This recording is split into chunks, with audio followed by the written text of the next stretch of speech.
ৰাতিপুৱা উঠিয়ে লাগি গ'লোঁ কৰ্মই ধৰ্ম বুলি কয় নহয়, গতিকে কৰ্মত এয়া লাগি গ'লোঁ। ৰাতিপুৱা চাফ চিকুণ মোচা সৰা কৰি এয়া মানে তথাপিও কাম শেষ কৰিবই নোৱাৰি এয়া ঘৰ চৰ মুচি ল'লোঁ।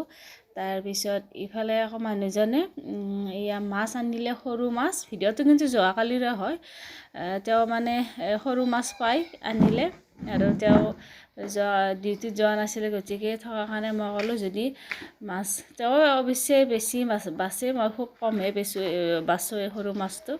তাৰপিছত তেওঁ বাচি চাচি ধুই চুই মোক ধুনীয়াকৈ দিলে। ময়ো কাম বন হৈ আজৰি হৈ এয়া আকৌ সোমালোঁ পাকঘৰলৈ, কাৰণ পেটটো পূজা কৰিবই লাগিব নহয় জানো। এয়া ছোৱালীক টিফিন দি পঠিয়াই অলপমান মাৰা এটা আছিল, তাৰপিছত আৰু দুয়োজনে এনেকৈ মানুহজন আৰু মই ৰুটি বনাই খালোঁ। আৰু এইফালে এয়া মই ফ্ৰেছ চেছ হৈ আহি ধুনীয়াকৈ পাকঘৰত সোমাই এয়া আমাৰ ৰাতিপুৱা নাস্তা বনালোঁ।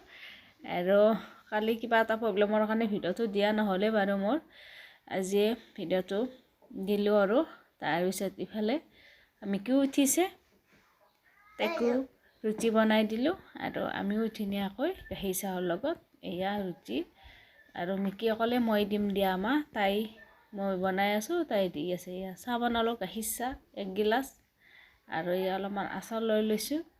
তাৰপিছত এয়া আমি ৰুটি চাহ খালোঁ। ইফালে আকৌ দুপৰীয়াৰ সাজৰ কাৰণে এয়া আনিলোঁ ভেদাইলতা, নৰসিংহ, মানুহজনৰ গা ভাল নহয় সেইকাৰণে অলপমান জ্বলা দি এনেকৈ জোল বনাই দিলোঁ।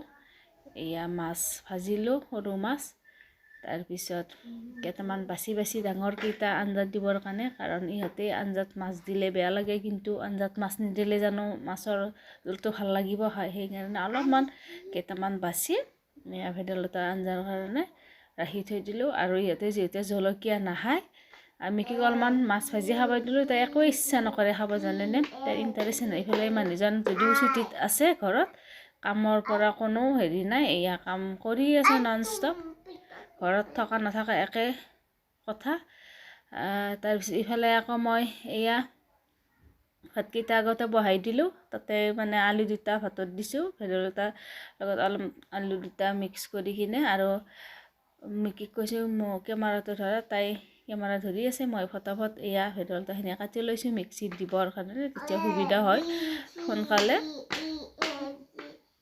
তাৰপিছত এয়া মই ধুনীয়াকৈ কাটি ল'লোঁ ভেদাইলতা পাতখিনি, আৰু ভেদাইলতাৰ জোল কোনে কোনে খাই ভাল পায় বাৰু, মই ইমান এটা ফেভাৰেট নহয়, তথাপিও খাওঁ। আৰু সকলোখিনি এনেকৈ যোগাৰ কৰি প্ৰথমতে মই আদা নহৰু এনেকৈ মছলাখিনি পিঁয়াজ দি তাৰপিছত ভাজি ল'লোঁ, লগতে আলু দুটা দিছিলোঁ যে সেইখিনি ভাজি ল'লোঁ, কাৰণ মই এয়া ভেদাইলতা দিয়াৰ পিছত নাভাজোঁ, ডাইৰেক্ট পানী দি দিওঁ, কাৰণ যিহেতু ঔষধি গুণ হয়, সেইকাৰণে ভেদাইলতাখিনি মই ভাজি নলওঁ। এয়া পানী দি ধুনীয়াকৈ ভকভকাই উতলাই ল'লোঁ। তাৰপিছত জলকীয়া দিলোঁ 3টামান, কাৰণ ইহঁতৰ কাৰণে কাঢ়ি থৈ জলকীয়াকেইটা ভাঙি দিম, আৰু ভেদাইলতা আঞ্জা জলকীয়া হ'লে ভাল লাগে আৰু দিয়কচোন, আপোনালোকে বাৰু জানেই, আৰু তথাপিও আৰু